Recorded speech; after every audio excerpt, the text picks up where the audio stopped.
and they run into me, their favorite YouTuber. Which is kind of the lifestyle you were living at the time. Yeah, exactly. I don't blame them. And what would they say? What would they do? Things that I am certainly not going to repeat. I mean, that's pretty much all I'm talking about, but maybe change the word shut up to something worse. And then So words that we only say by describing the first letter? Yeah, exactly. Boy, man, what a powerful way of putting it. Oh my God, slay. It is now. Say Hey guys, QuinntonTV here, and welcome to a brand new video where today we are back with another video today, and this one hits quite close to home because we're going to be talking about one of my favorite YouTubers probably like 3 or 4 years ago. We're going to be talking about iDubbbz. Now, I haven't actually ever made a video on this channel before about iDubbbz because the whole like OnlyFans thing kind of happened way before I started this channel at this point in time. But if you don't know, I showed the clip at the start of the video. Essentially, Ian went on Anthony Padilla's podcast or whatever on his YouTube channel and talked about some of the experiences he's had with fans, and this is what he had to say. Why are you so controversial? Man, I think it's like a lot of unregulated confidence. You have unregulated confidence? Yeah, I think I have in the past. I've toned it down a bit. Is that a good thing? Oh yeah, of course. You got to pick and choose what you're confident about, right? But you go through a filter process of this might be a dumb idea now? Yeah, that's how the human brain works, I think. Not everyone. One. A healthy brain? The people commenting right now, some of them, they don't have the filter. Yeah, but they should refine that filter. They should build upon it. So let me get this straight. Mr. Ian McDubbbz is telling us to work on our filters. Now, I would take this information to heart. However, I am notoriously kind of known within my friend group for not really having one. I guess we'll just ignore that. But say, for example, I'm a completely normal human being and not an autistic retard, and I'm hearing this message. It's a little bit fucking hypocritical because Ian was 25 years old when he did this whole Tanner situation. Definitely old enough to know exactly what he was doing and all the risks that came with using that word, which paid off massively in the Tanner situation because that's the specific one I'm going to talk about here. I know we use N-word faggot quite a lot in his videos, but we're only going to be specifically talking about the Tanner situation. And yeah, she basically just gave the exact reaction that he wanted her to have and that he'd been predicting, and basically she just acted like a fucking child. Now, however, he likes to project this holier than thou attitude, and this moral grandstand just continues throughout the entire video, and honestly, it's fucking embarrassing to watch. Have you felt the need to apologize to anyone that you talk shit to in your videos? There have been some moments where it was made very real to me that I am making an impact in the world, and it's not always positive. After the Fine Brothers situation with them making React something, I sort of jumped on the bandwagon, and I regret doing it because I didn't really have much to contribute to the conversation. I don't know, it was in pretty bad taste. I'm sure it was entertaining for, some people, so mission accomplished on that front. But when I go to VidCon and the Fine Bros are there, it's kind of like, yeah, hey man, no hard feelings, right? It's shitty. Bro, what the actual fuck? Like, why was this even brought up? He never said he would go strictly up to these guys and apologize for making a video. Like, I would never apologize for making a video on anybody I've ever made a video on. I'd never apologize to Pokimane. I'd never apologize to Noxlish, even if I saw them in person.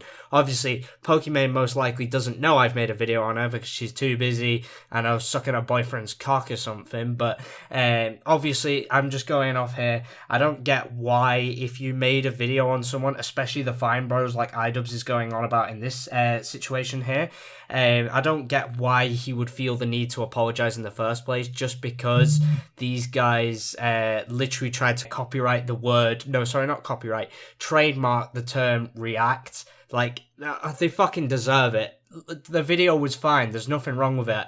I don't know what the fuck you're on about. I did not like the interactions that I had with fans. there were quite a few human beings that I interacted with. In person? Yeah, in person, that just sucked. Some people were, as I described earlier, were very much like antisocial, weird basement dwellers. And, you know, the one time a month that they come out of their cave is going to restock on supplies at Walmart, and they run into me, their favorite YouTuber. Which is kind of the lifestyle you were living at the time. Yeah, exactly. What I find hilarious is iDubbbz just casually throwing shade at some of his fans for no reason. Like, these guys could have been completely normal, and iDubbbz is just throwing shit. Then again, there is the possibility that they could be like that. I'm not, you know, discrediting him completely.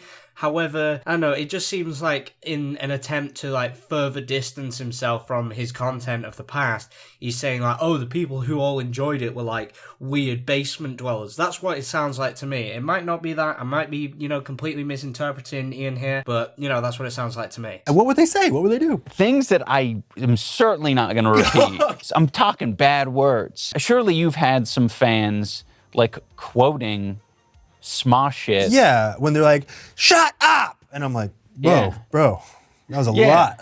I mean, that's pretty much all I'm talking about, but maybe change the word shut up to something worse. And then. So words that we only say by describing the first letter? Yeah, exactly. Boy, man, what a powerful way of putting it. Honestly, Ian, I have no idea what you mean. Like, what could you be on about? Wait, you mean like this clip right here? Say Nintendogs. Yeah, bro. If I'm being honest, that's a wee little bit hypocritical if you ask me. What I find absolutely hilarious about Ian now is that he literally used to use slurs very liberally in pretty much every single video, and now he's turned around and is complaining that his fans used to quote his videos, which, yeah, a lot of people in my school used to do the exact same thing as these people, and you started it in the first place, so I have no sympathy for you. That's like the author of Mice and Men turning around to everyone and saying, like, oh yeah, I know I wrote it in my book and, you know, I was in the wrong place at the wrong time, but you should all use better judgment when turning around and reading that word out loud from my book. You are literally just quoting what someone else has said. So those people were quoting exactly what Ian had said in the past. Now, whether he regrets that or not is completely irrelevant at this point in time, because these people technically were just quoting exactly what you said. So why the fuck are you complaining about them saying it if it was you that said it in the first place? How in your right mind can you turn around and tell people that they are wrong for quoting something you said? It makes no fucking sense. Have you been smoking ket? Bro, we're like, what, fucking 7 minutes into the video and I've already been working on this for like 2 hours? What the actual fuck is going on? Jesus Christ, I'm gonna be here till fucking 2 in the morning. Honestly, when it comes to iDubbbz, I've never seen someone lose respect on YouTube so fast as him. Like, he made one really bad video, which was obviously this one right here, and his points were just completely off in the entire video, and he just went in to attack his own fans, which is kind of what he did in this video, to be honest with you. Like, I know this new era of iDubbbz just seems to be focusing on, like,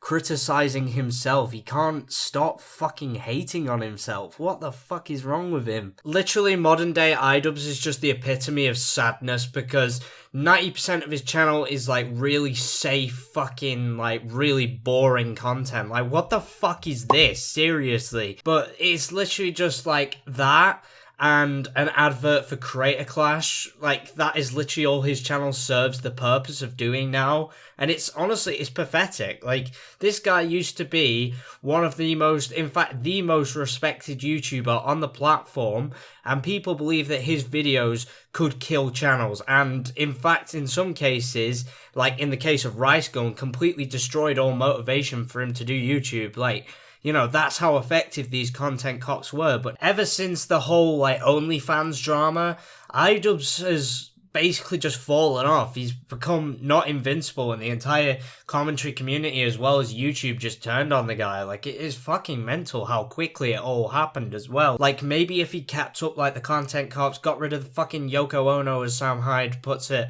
and, like, you know, just kept going, maybe we'd still all have this opinion of him. Like, yeah, he could have toned down all the stuff he did because of YouTube's rules, and he could have literally flat out said that and not gone on this, like, past hating fucking like rampage that he's been on as of recently on like H3 podcast, on fucking that absolute disgrace of a human being Hassan Abbey, like on his podcast as well. Like honestly, it's been fucking mental how he's just literally tried to destroy everything that was so good about the iDubbbz channel. It's honestly mental. Honestly, iDubbbz now is just a prime example of people pulling out the ladder. Like what I mean by that is iDubbbz got big off making really edgy, offensive content, but now he's pulled up the ladder and said to all the other YouTubers, like, no, you can't do this. I was, not using my best judgment. If you want to be, a considerate human being, which 90% of us YouTubers don't, we really don't care, just give us the money. But he got big off doing this style, and now he's saying all of a sudden he thinks it's not okay for other people to do the same thing, which makes no fucking sense, since there is literally numerous clips of you out there saying the N-word. So I guess that's kind of cool. But iDubbbz has just really changed since Anisa. I'm sorry, but he's just changed so much. He's changed his last name to hers. I know Sam Hyde mentioned this. Oh fucking hell! Oh my god, this is what I'm on about, by the way. What the hell is this? Is that her last name? He's taken her last name. Brother. They married in June with iDubbbz's last name changed from Washburn to Joma. My brother, oh man. Man, I want to chat right now. He is deeply in pain.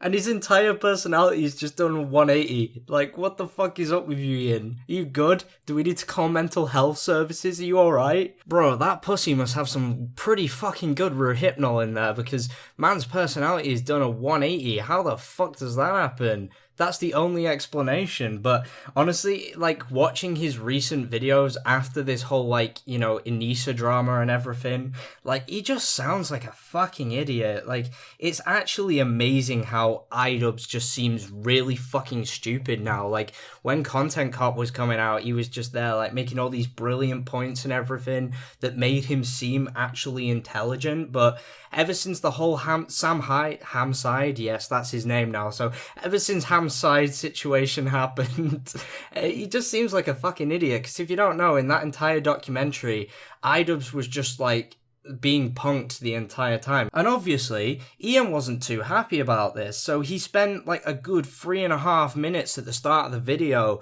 trying to explain to the audience what irony is. Like, it was literally the most pointless thing ever, because Ian subscribes to this idea that you have to explain yourself with your comedy, which, I know, if you look at the Tana Mojo video, he really didn't have to explain that too much, did you? So he's kind of done a 180 in that terms as well. The Rohypnol must be working. But the thing is, in the Sam Hyde documentary, he comes across as a real fucking idiot, especially at the end when he realizes he's being punked. But when he's out here explaining irony to people, yeah, I know, something about that just doesn't sit right with me. It's like he's just trying to get one over on Sam again, which is just fucking mental. And there was also the stuff about him barring him from Creator Clash because he was controversial, which is just bollocks, to be honest with you. But hey ho, we're just gonna ignore that. But so, as I mentioned before, Ian subscribes to the idea that you have to explain yourself with your comedy and have a very clear punchline. Now Sam kind of goes against that and says, like, oh, you can be ambiguous with the joke you're trying to tell and leave it up to interpretation. But I know Ian didn't really like that so much, and he thought it kind of like undermined him, so he put in this section about irony to try and, get one over on Sam, when it just made him look like a fucking idiot. So, Ian Yoma, Jesus Christ, what a fucking embarrassment. If you're watching this video, get a fucking grip. Anyway, guys, that's going to be it for today's video here. If you did enjoy, please do like and subscribe. I do have another video coming out tomorrow, I want to say. Yeah, there should be a video out tomorrow. It should be pretty interesting, so hopefully you guys all enjoy that. And yeah, there should be some interesting videos going out of the weekend as well, so make sure you guys stay tuned. But anyway, this has been QuinntonTV, making fun of iDubbbz yet again, and yeah, I'll see you all in the next one.